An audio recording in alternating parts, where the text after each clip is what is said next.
Today, we're going to talk about a crucial topic, the new Cold War between the United States and China. It's like Russia being a storm and China being a climate change. This powerful metaphor was mentioned by the head of Germany's domestic intelligence service and raises important questions about the division of responsibilities among the world's major actors. You may have already heard about the crisis in Ukraine caused by Russian brutality, but in fact, the competition between the US and China is the driving force of the 21st century. This competition for global hegemony is impacting countries around the world, bringing pressures, risks, and also opportunities. Today, I want to draw attention to the magnitude of these issues and the need for a broad debate on the responsibilities of the world's major actors in this context. Before we continue, I'd like to ask you a small favor.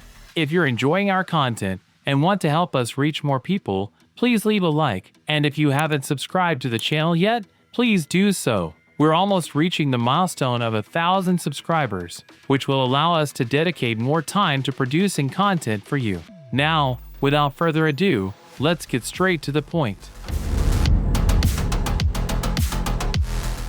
In fact, the rivalry between the United States and China is intensifying and expanding globally. Recently, there have been incidents that demonstrate the scope of this rivalry, such as the intrusion of a Chinese balloon into U.S. airspace, identified as part of a global espionage program.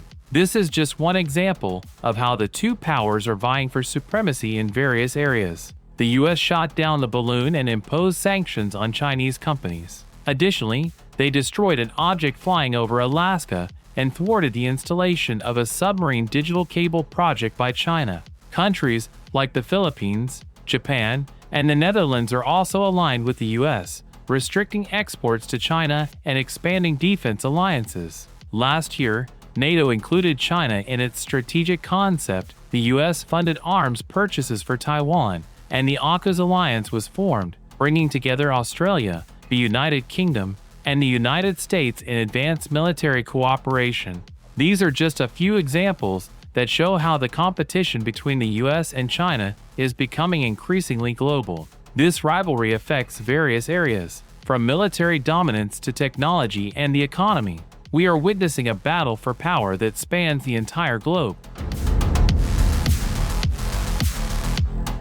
Events like these demonstrate how both superpowers are acting on multiple fronts to strengthen their positions. The U.S. has been strengthening ties with strategic allies such as Australia, Japan, the Netherlands, and even the Philippines, imposing trade restrictions on China and expanding their defense alliance to include space dominance. On the other hand, China has sought to deepen ties with other powers, such as Russia, through a strategic declaration that emphasizes a boundless relationship. Additionally, President Xi Jinping's significant visit to Riyadh and his meeting with German Chancellor Olaf Scholz in Beijing reflect China's efforts to prevent complete alignment of Europe with the US in the context of decoupling. China is also deepening its relationships with partner countries like Pakistan and attempting to solidify them through investments under the Belt and Road Initiative, which had lost momentum in recent years, such as the important railway line constructed in Laos.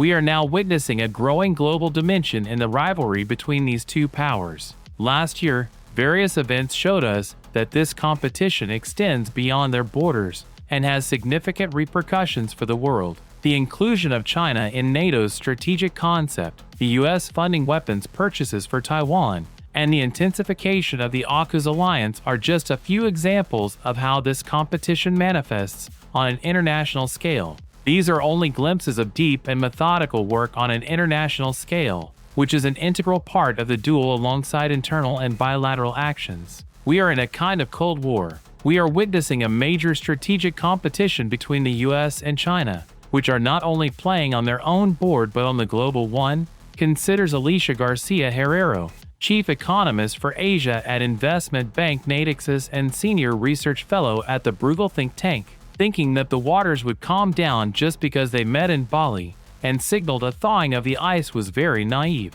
I think we have entered a new reality, and it will not change. We are here not just because the US is hardening tariffs or restricting exports to China, but because both have an agenda that points in this direction of fierce competition Alicia adds. There is a growing consensus that we are facing a second Cold War, says Jorge Heine, professor of international relations at the Pardee School of Global Studies at Boston University and author of the book China in the Century of the Dragon. It's a notion I've had since at least 2020. At that time, I was criticized by several colleagues who considered my opinion premature, as they believed it was only a trade technological conflict without ideological military connotations. Now it is becoming increasingly apparent, and the notion is widely accepted. Of course, there are differences between the Second Cold War and the First, mainly due to the size of the Chinese economy and the interdependence between the two.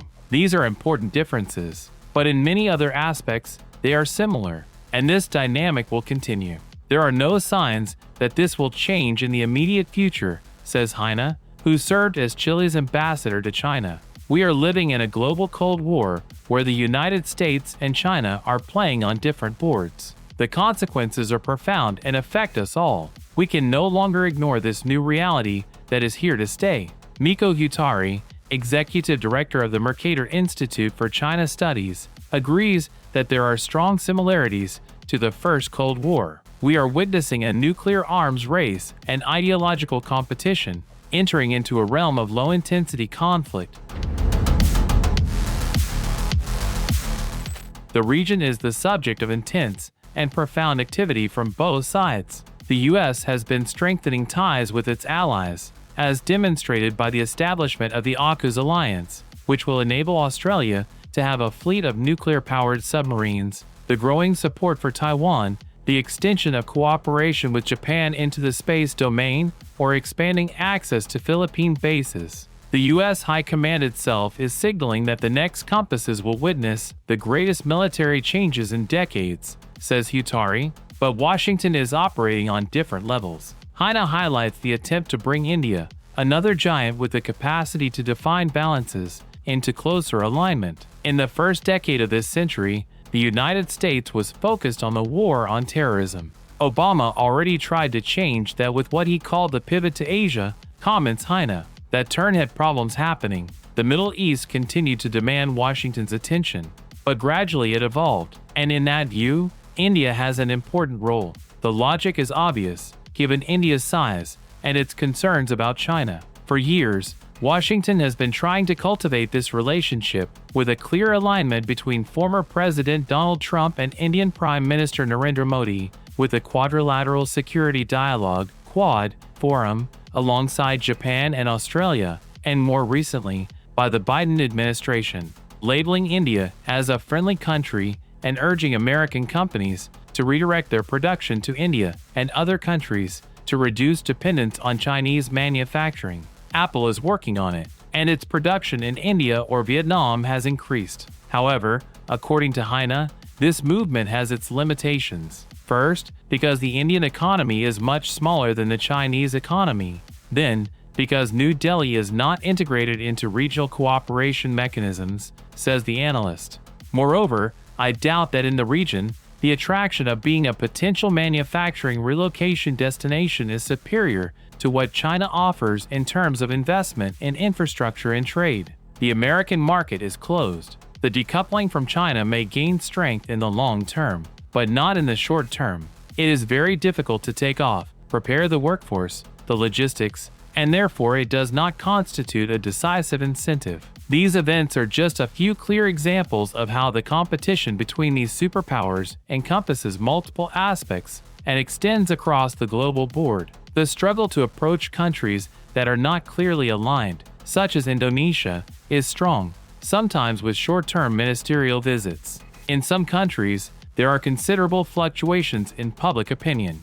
A survey conducted by the Yusof Ishak Institute in Singapore within the ASEAN, an organization that brings together a dozen Southeast Asian countries, found in a recent survey an increase in confidence in the U.S. and greater mistrust towards China. 61% would opt for Washington and 39% for Beijing if ASEAN were forced to choose. In 2022, the ratio was 57% to 43%. Cambodia and Laos have seen a significant distancing from Beijing.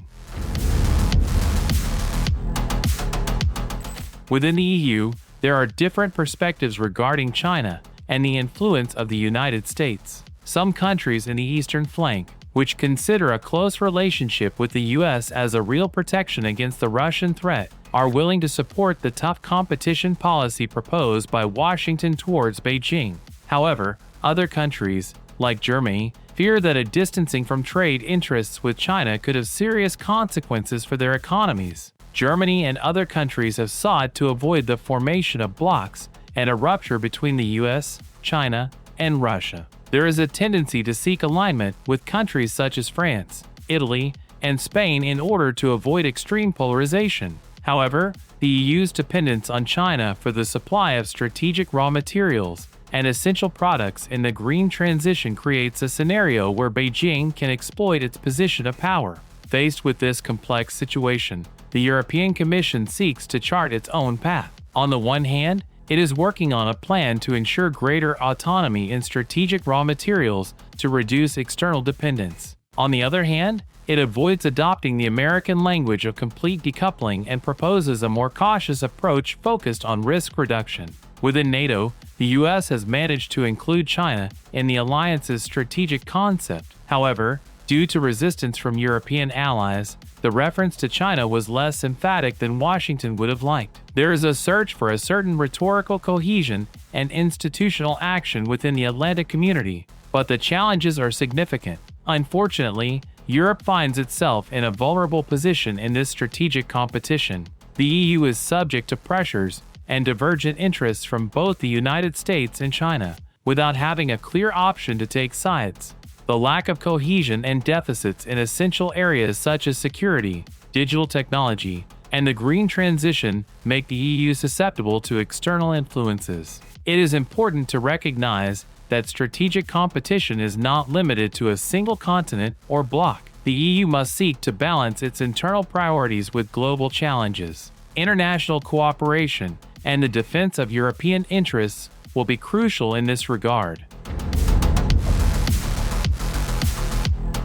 The US has a clear advantage over China thanks to a dense network of alliances woven over decades with dozens of countries that are now among the most developed in the world, such as the 30 nations that make up NATO and partners like Japan, South Korea, and Australia. But Beijing responds with two major lines of action. On the one hand, the construction of a close relationship with Russia, a country with which it shares the desire to reshape a world order that both perceive as embodied and dominated by the United States and its partners. The brutal war launched against Ukraine and the weaknesses exposed by Russia question the future value of the relationship, although Beijing is reaping the benefits of cheap energy along the way. On the other hand, it can be considered that Beijing has a certain advantage over Washington in vast areas of the world that include dozens of countries in Africa, Latin America, and the Middle East. These are areas neglected by the US, which in many cases distrusts the world's top power due to shady maneuvers of the past. They are not interested in lessons on democracy, the rule of law, or gender equality, but rather in receiving funding to promote infrastructure and progress, often supporting authoritarian regimes along the way. China has long understood that there are large areas of the world with an enormous need for development financing, and that international institutions do not adequately meet this need. They have realized that democracy speeches matter much less than money for building roads, ports, and railways. Through this economic trajectory, China has been building political relationships. However, it is not an easy path, and China has had a clear advantage in this area in the past decade, but the landscape has changed somewhat. First, because major investments have decreased. Funding for projects related to the Belt and Road Initiative has significantly decreased due to a mix of pandemic-related issues, China's economic difficulties, and the failure of some of the program's projects. Now Beijing is in a process of reformulation, trying to learn from what did not work in previous years. China also operates with a more traditional diplomacy. Xi Jinping's visit to Riyadh in December is a powerful symbol of the desire to break away from Washington's weak flanks, as their relationship with the former Arab ally is going through very rough times. It's hard to find corners of the globe where this clash of titans is not projected. In light of the above, it is undeniable that we are facing a new geopolitical reality marked by the rivalry between the US and China. The challenges and responsibilities that arise from this competition are immeasurable and require a broad and deep debate on the role of the world's major actors, especially the West. In this turbulent scenario, we must seek paths that promote stability and constructive dialogue among nations. Even amidst this intense competition, it is crucial that we find ways to address the challenges and seize the opportunities that arise in this context. There is one place that has the potential to turn this new Cold War into a hot war: Taiwan, but that is a topic for a future video.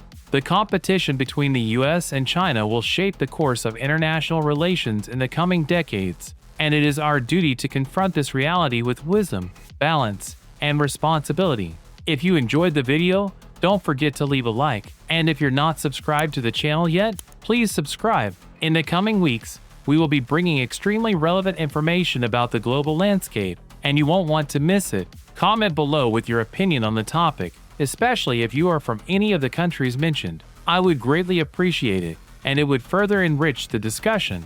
That's it for now, thank you, and see you in the next video.